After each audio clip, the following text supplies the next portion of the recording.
it has been 1 month since the start of the Russian invasion. Over the past 4 weeks, Russian troops have inflicted heavy damage across the country, creating the worst humanitarian crisis Europe has faced in decades. Russia continues to ramp up attacks on civilian targets in several of Ukraine's most densely populated cities. However, Ukraine's defense ministry is celebrating a slight victory. Officials say a strike on a Russian warship was successful earlier today. The vessel was previously occupying a port in the southern region of Ukraine. The positive news comes as Ukrainian President Zelenskyy is once again calling on NATO to help provide aid to his war-stricken country. Zelenskyy gave an impassioned speech during a video conference with leaders from the alliance as they gather in Brussels today. The Ukrainian president is asking for just 1% of NATO's planes and tanks to protect his country from the Russian invasion. CBS News foreign correspondent Imtiaz Tyab joins us now from Lviv, Ukraine, for more on this. Hi, Imtiaz. So Ukrainian President Zelenskyy is pleading with NATO to provide additional air and ground support for his country's war against Russia. We know his pleas for a no-fly zone have been a non-starter for the U.S. and NATO in the past. But how are his latest calls being received? Megan, Tanya, very good to talk to you. Look, when it comes to Ukrainians on the ground, they are, in lockstep with their leader, President Zelenskyy, who in this last month has emerged really as this kind of global icon of resistance against Vladimir Putin and his aggression here in Ukraine. And we've seen Mr. Zelenskyy over the past few weeks, digitally, virtually go from parliament to parliament to parliament around the world, including Congress in the U.S., and indeed now hearing from him in front of NATO with President Biden there.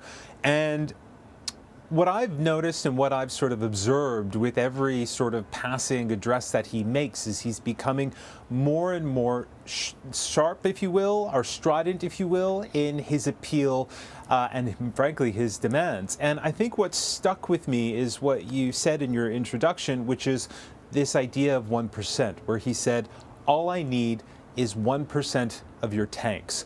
All I need is 1% of your air power.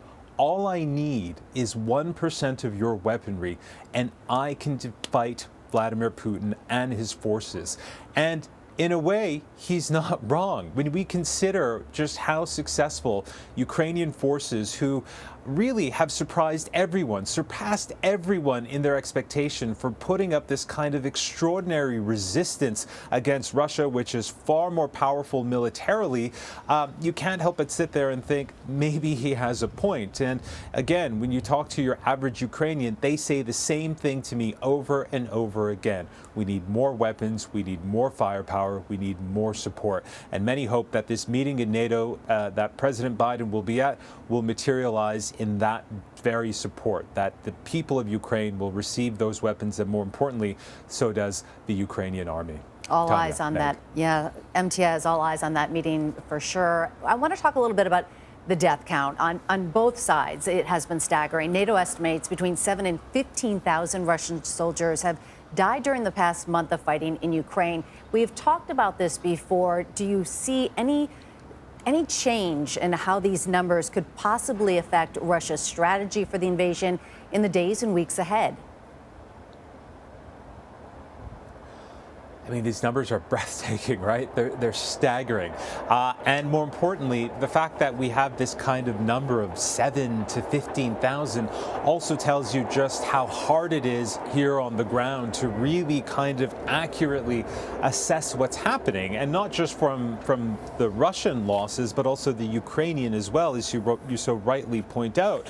But I've been speaking to analysts here who pay attention to Russia, pay attention to Russian warfare, and they say, look, if you look at Russia and their 10-year war in Chechnya, where over a decade they lost around 10,000 fighters, and in this month we've lost, even at the most conservative, 7,000. These are huge losses. Again, Afghanistan, they were there for many, many years in the 1980s fighting, and they lost about 15,000, which is at the high end of this, but that was over years. To have these numbers within a month, one could only only imagine that in Moscow, Vladimir Putin and his generals are recalibrating and trying to sort of stem these losses.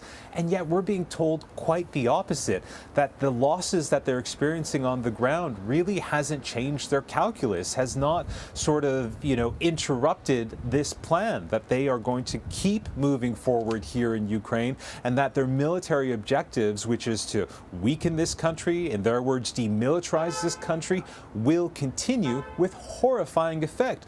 Look at what we've been seeing in Mariupol, in Kharkiv, in and around Kyiv. Like, these cities are really just sort of being ground into dust, as Volodymyr Zelenskyy, the president of this country, has been saying.